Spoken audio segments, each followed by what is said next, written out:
What's going on in cyberspace? One of the writers, or one of the authors, focusing on those issues was Bruce Sterling, the person you were listening to yesterday. And within one of his books, or one of his earliest books, the book is titled The Hacker Crackdown, he devoted an entire chapter to one particular person. And that person was also, at least from my point of view, unknown background with a certain music band. Some of you have, I'm quite sure you know much more about that music band than I know. The band is the Grateful Dead. He was a text or a songwriter for that group, but this is not the stuff that I was interested in. I was more interested. I found it interesting when I realized there's one person really getting engaged into the battles that were happening at that time around 1995 in cyberspace, dealing with censorship, privacy issues, activism, and stuff like that. There was basically no organization, no law, no real will to deal with these issues. The only thing that happened is that several hackers basically were threatened by several government organizations all over the world. 89, actually. It just started already 89, basically happening all over the world. And then one person basically single-handedly, with quite a few other friends, founded an organization called EFF, Electronic Frontier Foundation.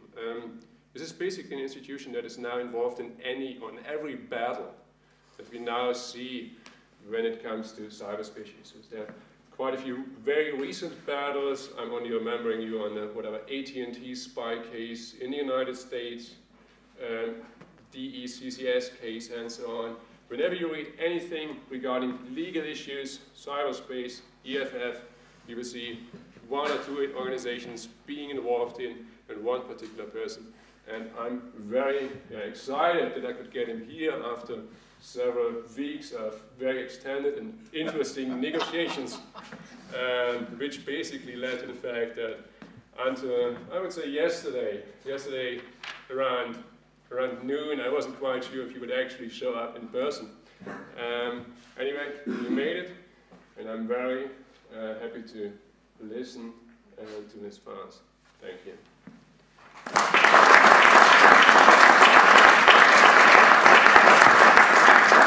I have to warn you, I'm not at the top of my game.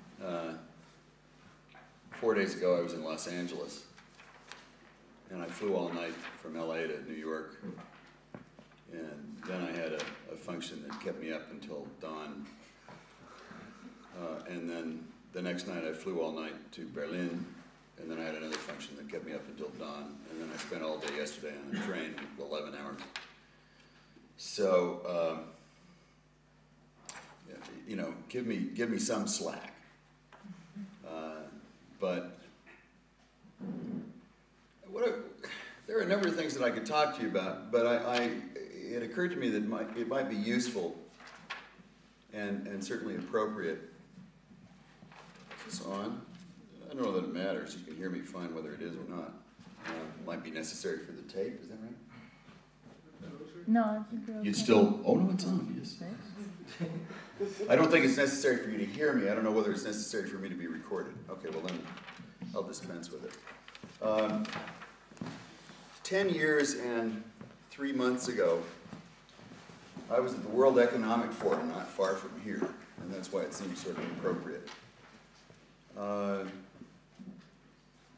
On the day when the President of the United States signed into law something called the Telecommunications Reform Act, which if you'd read, you'd find an ironic name.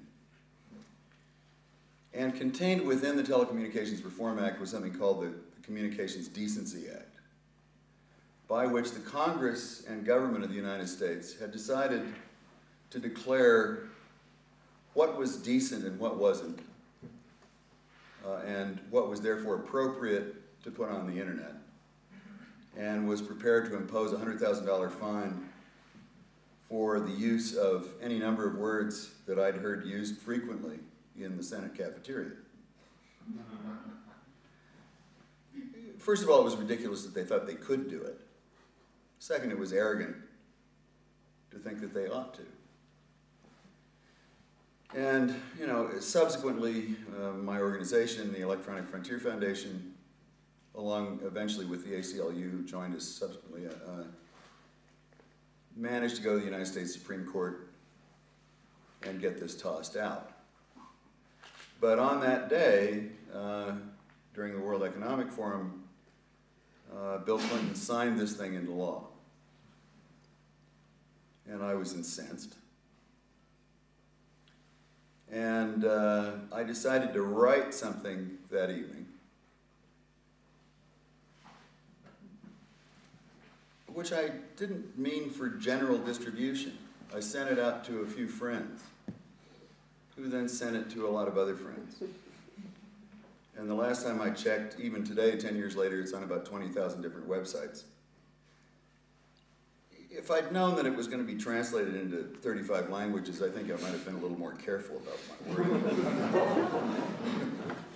I'm hoping that the Arabic version, you know, is better than the English one. But I'm going to read that thing, and it's actually a snapshot of a point of view that will seem incredibly quaint already. But I want to talk to you about whether or not it is quaint and the extent to which I might have been right about this or wrong. For me personally, it's a good time to take stock in thinking about this document and its relationship to the history of what I called cyberspace in 1990. You know, I mean, I actually stole the word from a friend of mine, a science fiction writer, but I mean, to the best of my knowledge, I'm the first person who ever called the social space that was being created on the internet anything at all, on the principle that if it had a name, then it could have a political identity. And it had a political identity, then it could react to the various efforts that I could see underway, of which the Communications Decency Act was only the culmination, of physical world governments to impose themselves on everybody who was online. It was my belief then, and continues to be my belief, that for better or worse, cyberspace is naturally anti-sovereign. And the problem with cyberspace also is that if you can control anything in there, you can control everything. It is a continuous whole. So, being a free speech absolutist of a sort, and being concerned about the different cultures that were going to be coming online and trying to impose themselves on it, I felt that the default setting ought to be no control rather than any. At any rate, I wrote this, imitating, unfortunately, the style of Thomas Jefferson. And I took a terrible beating for having imitated the literary style of a slaveholder. I mean, the stuff people will beat you up over. Governments of the industrial world, you weary giants of flesh and steel. I come from cyberspace, the new home of mind. On behalf of the future, I ask you of the past to leave us alone. You are not welcome. You have no sovereignty where we gather. We have no elected government, nor are we likely to have one. So I address you with no greater authority than that with which liberty itself always speaks. I declare the global social space we are building to be naturally independent of the tyrannies you seek to impose on us. You have no moral right to rule us, nor do you possess any methods of enforcement we have true reason to fear. Governments derive their just powers from the consent of the governed. You have neither solicited nor received ours. We did not invite you. You do not know us, nor do you know our world. Cyberspace does not lie within your borders.